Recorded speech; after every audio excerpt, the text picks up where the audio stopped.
Now that you understand that your technical methodology does not tell you what will happen next on a trade-by-trade basis, in this section, I will take you through a step-by-step process that will integrate the principles of consistency as a functional part of your trading personality.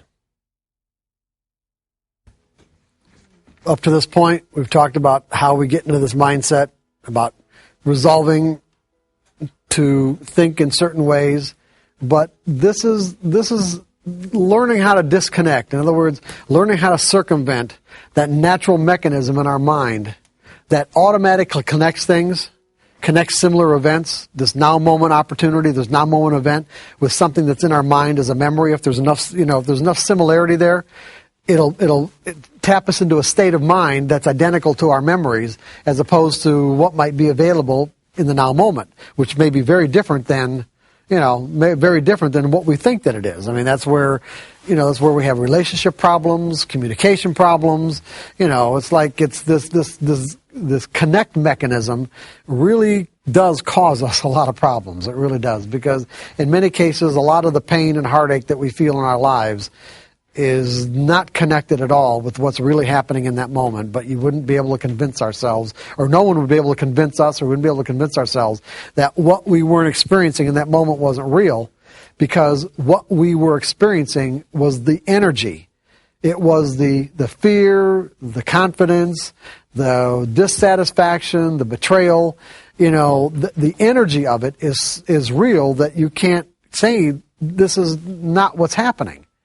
But the problem is that the interpretation of the information that tapped us into the state of mind, and the connection that our mind automatically made from this now moment to some memory in the past, could be, like I said, completely erroneous. When you look at the very nature of the universe and the way it exists, there is no possible way that any moment could ever duplicate itself. No two moments are ever alike, ever. And could never be. Because if you just look at it, if you look at physical reality as constructed of atoms and molecules, and those atoms and molecules are in constant motion. They are in constant motion. For two moments to ever duplicate themselves, it means that all the atoms of all the molecules would have to be in the exact same spot they were in some previous moment right now. And that ain't going to happen. So when you really get right down to it, every moment is really unique. Every moment in the environment is really unique. But our minds don't process information that way. Every moment in the market is genuinely and truly unique. But our minds don't process it that way. We have to train our minds to process it that way if we want to make ourselves the casino. If we want to put ourselves in the situation where we are the casino, then we got to get our minds to process information in a different way. Richard had a comment that I thought was really good. We tend to associate with a winning trade or a losing trade. That when we do suffer a loss, we tend to think of ourselves as a loser, instead of that is just a trade that turned out a loss. Right.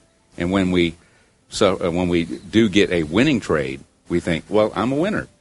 So you get caught up in the emotion of it instead of looking at it, that was a bad trade, this was a good trade. It has nothing to do with whether or not you're a winner or a loser. Richard, have you ever played the slots? No. Never? Well, yes. Why couldn't you say? Yes, go ahead.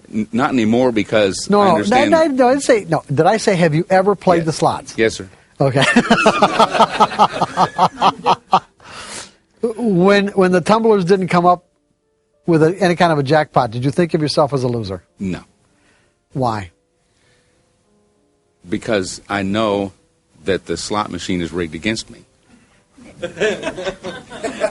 Well, okay, but did you think there's any possibility of ever winning? Absolutely, because I did get some. But I eventually ended up with an empty pocket. But in other words, you walked into it with the belief that on any particular time that you pushed the button that there was a random outcome. Correct. You knew that, right? And so therefore you didn't think of yourself as a loser. Correct. Have you ever thought of yourself as a loser when you had a losing trade? Yes. And what would be the reason? Because I lost. No, because you didn't believe that there was a random outcome, right? If someone told you from the very beginning that whatever outcomes that you experience from any methodology that you picked to define an edge were random, would you be thinking about this completely differently? It makes a big difference. Absolutely. Yeah. So in other words, you wouldn't have the same emotional problems that you might have with the kind of errors and everything else that goes along with trading with fear if someone would have just said to you, you know what, there's a random outcome. Even though it's a pattern and it doesn't make sense and it creates a paradox for our minds, we got a pattern that produces a random outcome. If you believe that there was a random outcome, where would the emotions come from? They would certainly diminish, if not well, they go wouldn't away. be. I don't think they'd be anywhere at all, would they? Go away, yes.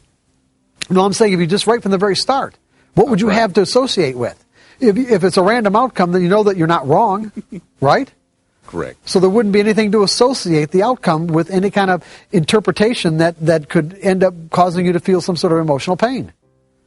You're right.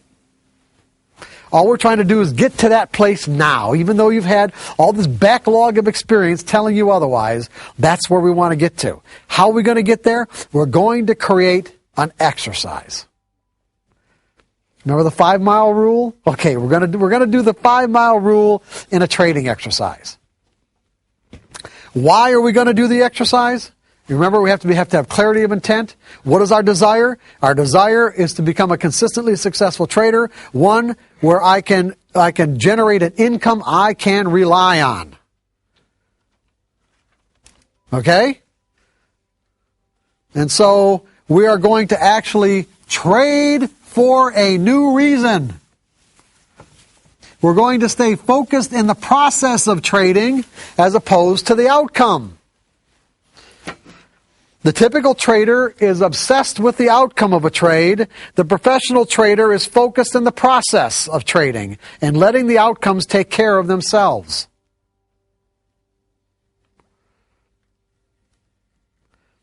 As a matter of fact, the best traders that I've ever encountered love the process of trading.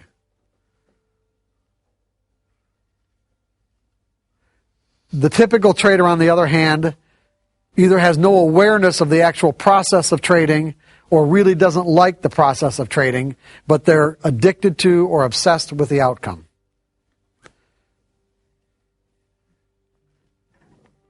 So you have to make up your mind, and everyone in this room at some point in their lives, for some reason, has decided to make up their mind about something, and when you have, you got results. I know everyone has had that experience. You've made up your mind with so much desire, so much clarity of intent, and with absolute sincerity that you got the desired result.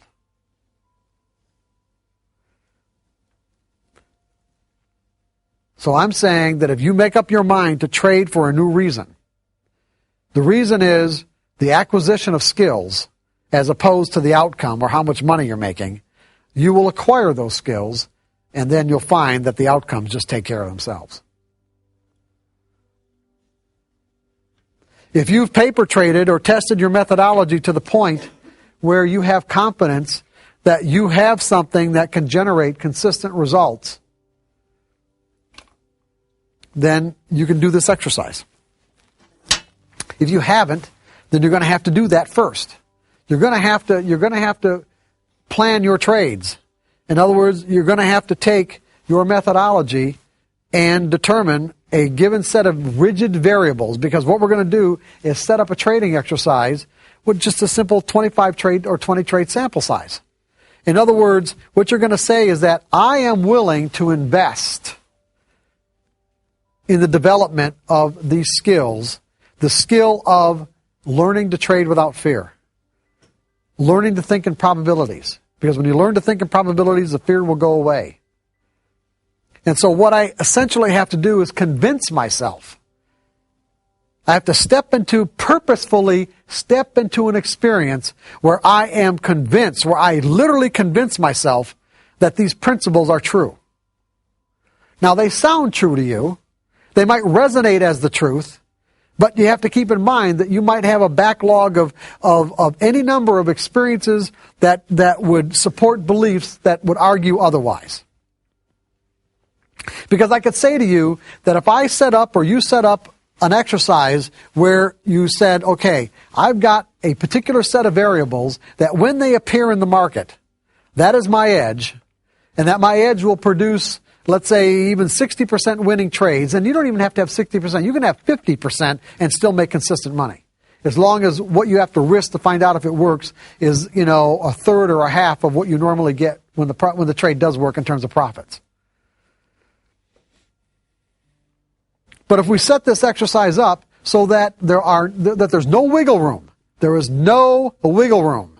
What I mean by wiggle room is that the variables, the criteria that you use are absolutely rigid, black and white. They're either present or they are not. That's the only decision you have to make. In other words, if you do it in terms of lights, whatever lights you're going to use, whatever time frame, the lights you're going to use in whatever time frame, they are either on or they're not. And if they're on, you are obligated to take the trade. And what you're going to say to yourself is that in this, whatever criteria or plan that you set up is, I am not going to take just the next trade. I am going to take the next 20 trades.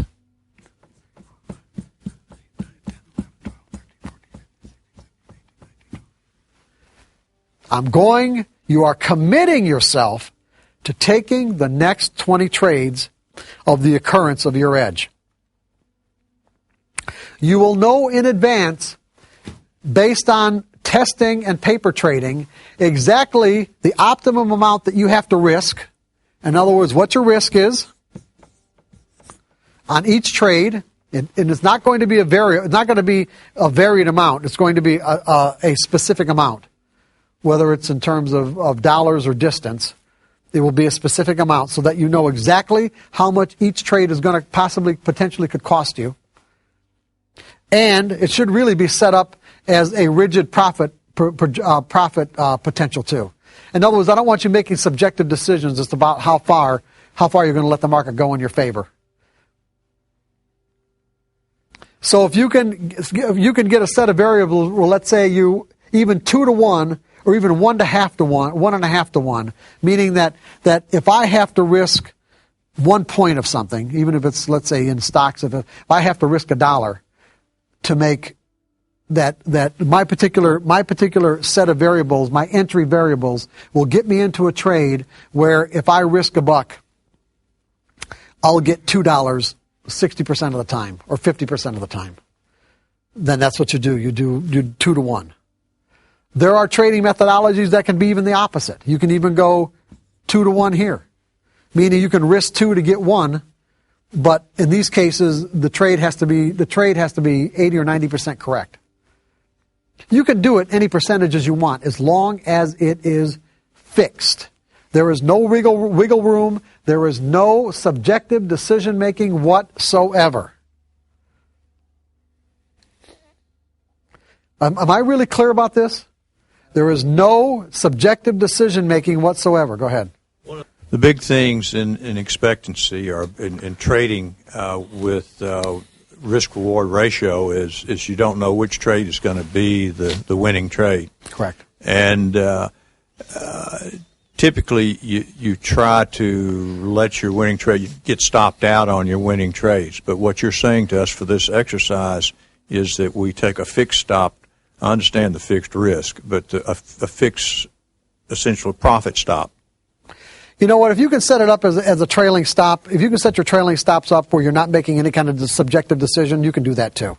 So it doesn't matter as long as it's defined. If you're sophisticated enough to do that, then yes. Okay. Most traders in these situations are not. That's why I make it real easy. Okay. As long as you're not making any decisions. So in other words, what you're saying is that if the market goes X number of points in my favor, I move my trailing stop up to a certain percentage below where the market is right now. And you don't move that unless you get stopped out or it moves up another gradient or whatever. Another, what am I thinking? Standard like deviation beyond. Whatever. Yeah, okay, whatever you're using, okay? Yeah, if you can do that, that's fine. I just want all the variables to be completely and absolutely fixed. Okay? And then you fixed all these variables, and so you say to yourself, I'm going to take the next 20 trades. Not just the next one, but the next 20. No matter what. No matter what. Now that means that you have to be prepared based on the amount that you have to risk. You have to be prepared to take 20 losses in a row. The likelihood of that happening is about as remote as getting 20 wins in a row. But the point is that the dollar value of the risk of each trade multiplied by 20, you have to be able to afford.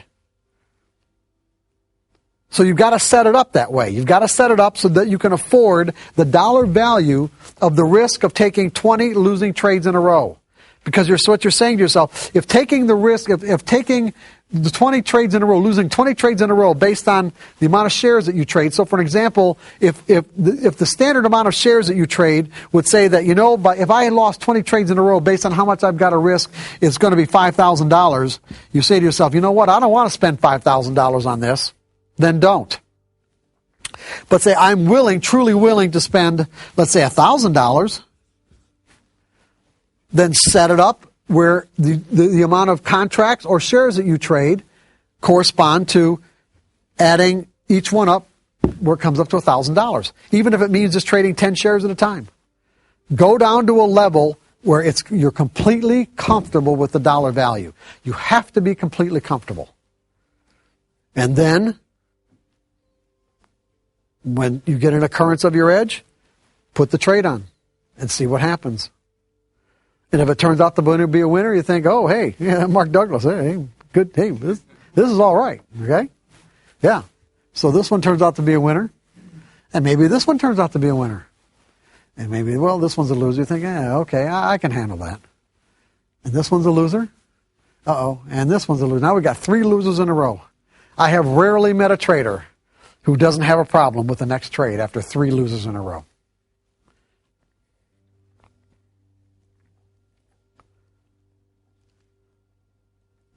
You made the commitment to take every single trade. When the next one comes up and your mind is screaming, no, it's a loser. Remember how our minds are wired to think? Our minds are wired to think that way, but that is not the truth. The truth is, your methodology, the mathematical formula, does not know what the outcome of that trade is going to be. And neither do you. You got to take it anyway. And see, and when these occurrences, when you purposefully put yourself into a situation where you're confronting these conflicting beliefs, because that's what's rearing its head. This is any different than me saying, I want to go run, and then after that program, or it's too cold, it's too hot, it's raining, whatever. It's the exact same thing. You put the trade on anyway, and it turns out to be a winner, you are convincing yourself that you don't know what's going to happen next. Because you created an experience that directly contradicts what you thought was true. You actually created an experience that directly contradicts what you thought was true.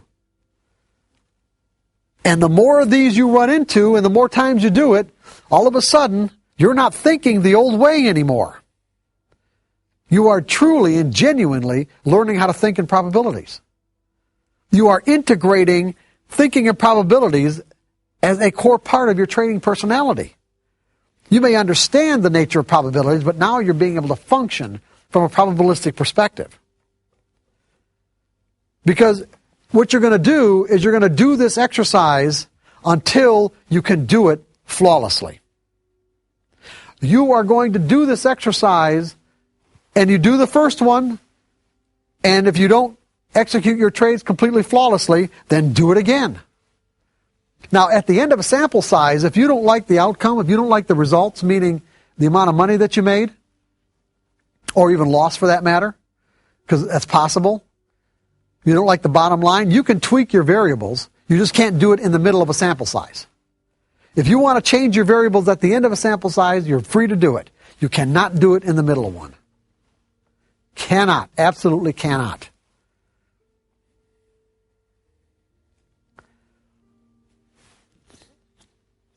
You will keep doing this exercise until when? What? What? Well, yes, but there's something else I want to get. Until when? How do you know you've arrived? How do you know you've actually arrived, that you've changed? That you can freely and easily put in the trade. That's right. You can there's no conflicting energy anymore. It doesn't occur to you to not do it. It doesn't even enter your brain. You don't even get the thought. You get a signal, you put on the trade. You get a signal, you put on the trade. It's like then it's who you are. You guys with me on this?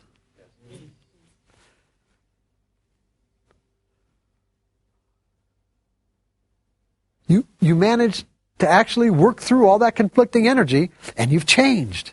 You're a different person. Because the competing and conflicting thoughts don't even enter your consciousness. They're not there anymore. Because it's not who you are anymore.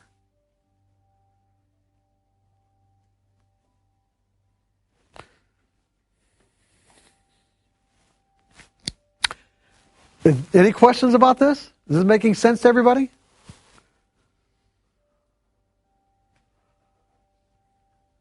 If you're really sincere about wanting to generate a consistent income, you'll do this exercise.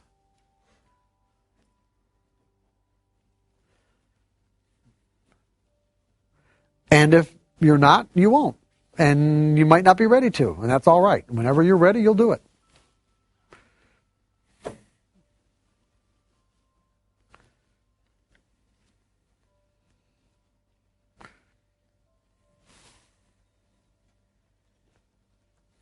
But this will work. This will work. 1 second. Because you are actively stepping into an experience where your desire is to change the way that you think. Instead of avoiding the confrontation, you are actually embracing the confrontation. Big difference. You are embracing the confrontation. Because the more that you embrace it, the faster it dissipates.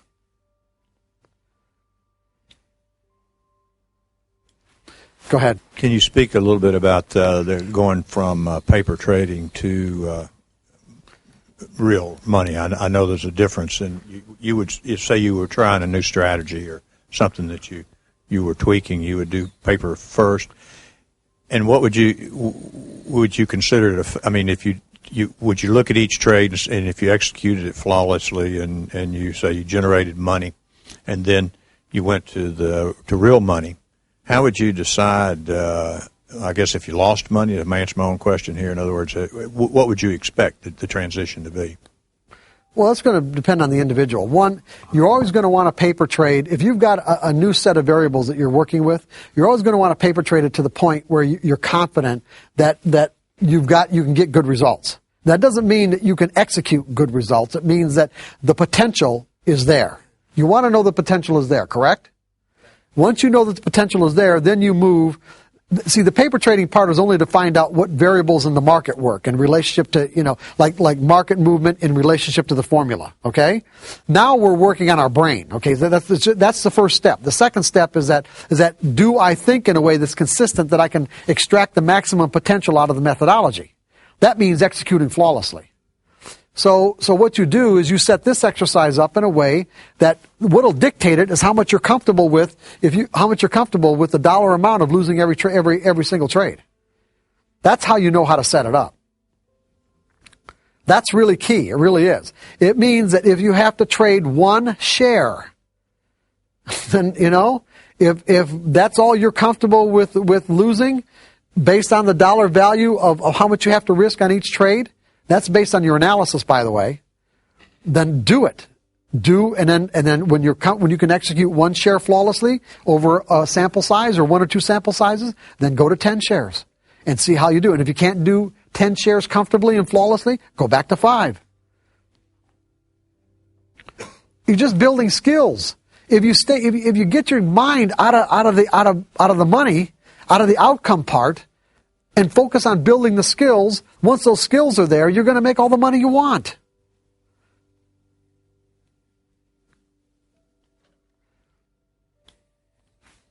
That makes sense, doesn't it?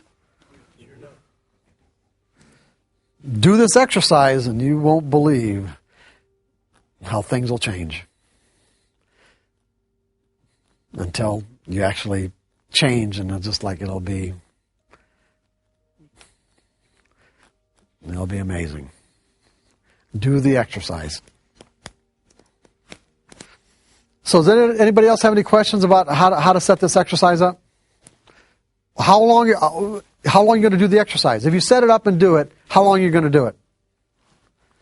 What's the criteria? 20 trades.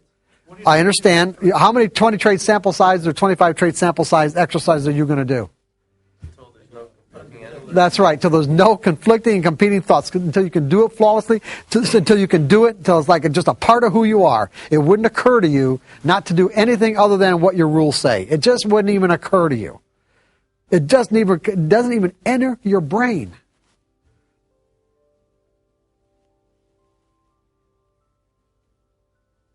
And I guarantee you, at that point, you will be thinking in probabilities. You will be trading without fear. You will be trading from a carefree state of mind. That's the payoff.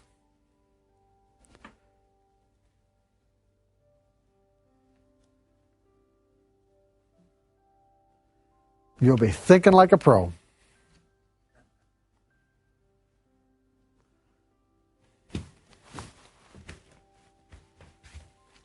So you want to resolve to focus your efforts on developing specific trading skills, and consistent profits will naturally flow as a byproduct of the mastery of these skills.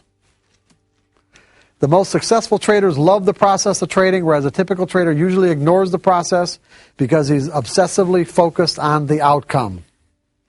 On these tradings, you keep saying, do the process, and until you do it perfectly. Right. What are some of the pitfalls? I mean, when I trade, I don't really think that I'm doing too much wrong. So I'm curious what all can go wrong on a trade other than typing it in wrong. All the things like all the errors that I mentioned earlier. Like, not predefining your, if you're not doing stuff wrong, that's fine. Don't add stuff. Yeah, don't make it. Yeah, don't. If you're doing all right, then you're doing fine. Okay. I don't want to give you the impression that there has to be anything more there. It's,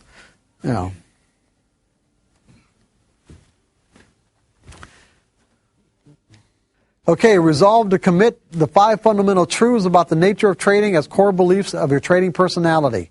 Those 5 fundamental truths are: anything can happen. Is that true or not? Yes. Every moment is unique. Is that true? Yes. Okay. An edge is nothing more than an indication of a higher probability of one thing happening over another. Okay. Is there a random distribution between wins and losses on any given set of variables that define an edge?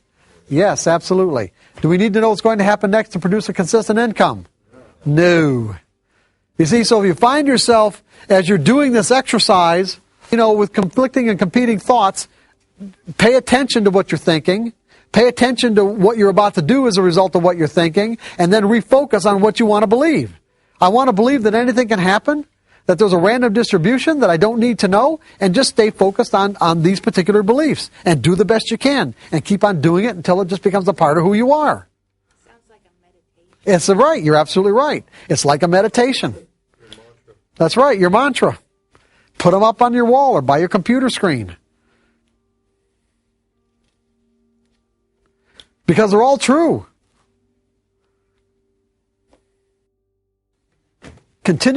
Resolve to continually reinforce a belief in your ability to be a consistently successful trader by adopting the trader's creed. By the way, these 2 things are in Trading in the Zone. The 5 fundamental truths and the trader's creed are both in Trading in the Zone. The trader's creed: I am a consistent winner. In other words, remember the belief that I put up that I am a runner? Remember that? I said when I actually became a runner, that belief compelled me to express myself in a way that was consistent with that belief? Well, what we want to do is install a belief that says, I am a consistent winner. And the subset beliefs that you have to make this true will automatically compel you to act or behave in a way that's consistent with that belief. Why are you a consistent winner? Because I objectively identify my edges. Objectively, meaning no rationalizations, justifications, or building cases. I know what criteria defines my edge, and it's either present or it's not. I predefine the risk of every trade. Wouldn't even think about getting into a trade without doing that. Now, that doesn't mean, because who brought that up earlier? No, he's not here right now. That doesn't mean that I always put a stop in the market. But I trade subjectively. That doesn't mean I actually enter a stop. But I guarantee you that whatever price I picked as my risk point, I never violate not getting out at that price. The market hits my price, I get out. That doesn't mean I've entered a stop in the market beforehand. But I could do that. I don't have a problem with that. It wouldn't even occur to me not to do otherwise.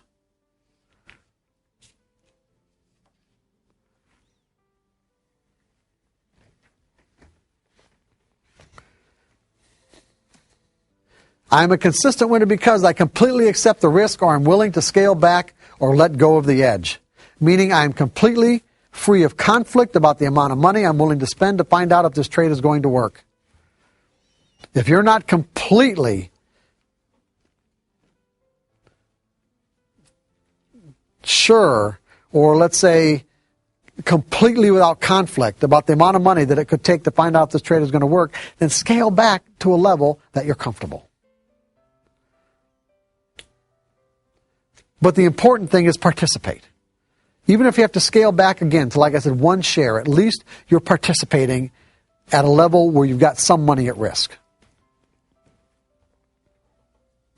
I act on my edges without reservation or hesitation. I am a consistent winner because I act on my edges without reservation or hesitation. I'm a consistent winner because I continually monitor my susceptibility to making trading errors.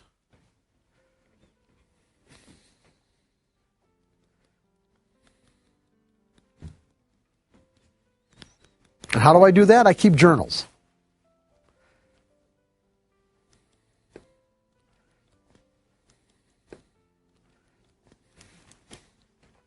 I pay myself as the market makes money available to me. I subscribe to a philosophy of scaling out of positions. I like to divide my position up into fractions and scale out in quarters or thirds.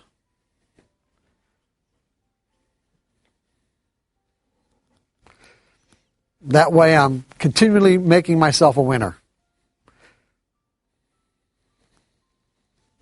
As the market makes money available, I'm extracting money out of the market because I don't know how far the market's going to go in my favor. And what I have is I usually have at least a quarter or a third on in case it just does something that, I could have never anticipated.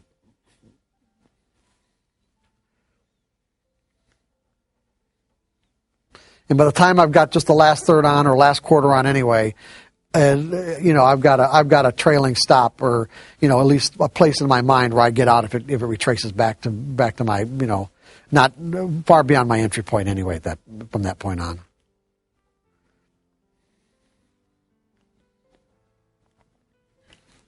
And the last one, I never violate these principles of success. Well, what do you think, guys? Any questions? Get them now. Go ahead. Do you ever scale in? No, I know a lot of traders who do. I just don't. That's it. I'm not saying that just because I don't doesn't mean that I don't think it's fine. I just don't have a particular methodology where I scale in. That's all.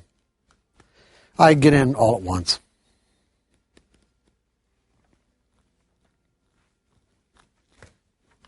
Anything else? Here's your chance to get on the DVD. Come on. Don't miss out. What's that? Never violate water. Well, no. Why? What do you mean? That you think? Well, what do you? Yeah, you don't have to. You can get to a. Go ahead. Never violate. The never is it that they said never say never. Well, let's put it this way: you can at least aspire to never violate the principle. Yeah, that's good, but that's a good point. Yeah, you're making a good point. You really are. I appreciate that. You can aspire to never violate these principles of success. Anything else? Let's call it a day then. Call it a day.